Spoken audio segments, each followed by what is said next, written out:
রাজধানীর বিভিন্ন তেল পাম্পে অকটেন ও ডিজেলের তীব্র সংকট চলছে।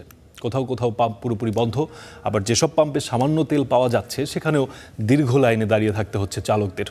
পাম্প কর্তৃপক্ষ জানিয়েছেন, গতকাল ডিপো থেকে যে পরিমাণ তেল সরবরাহ করা হয়েছিল তা রাতেই শেষ হয়ে গেছে।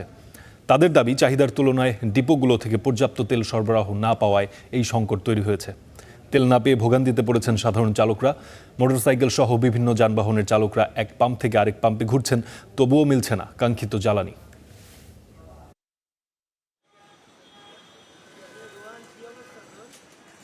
আমরা ড্রাইভার, আমরা গাড়ি চালাতে পারতেছি না, কারণ মালিকরা তো বসে থাকে যে ঘন্টার পর ঘন্টা আমরা রাস্তায় বসে থাকি, কিন্তু মালিকরা আমরা কোনো কেয়ার করে না যে তেল নিয়ে আসো। সকাল থেকে আমি অলরেডি 3-4টা পাম্প ঘুরে ফেলছি। আমার বাইকে হালকা তেল আছে, কিন্তু এখন যদি আমি তেল না উঠাইতে পারি তাইলে আমি বিপদে পড়ে যাবো আর কি। এই জন্যই পাম্পে পাম্পে ঘুরতেছি, কিন্তু কোনো পাম্পেই তেল নেই। 2 ঘন্টা 3 ঘন্টা সিরিয়ালে দাঁড়ায় দেখা গেল 400-500 টাকার তেল দেয়, তাতে আমাদের সারাদিন চলে না।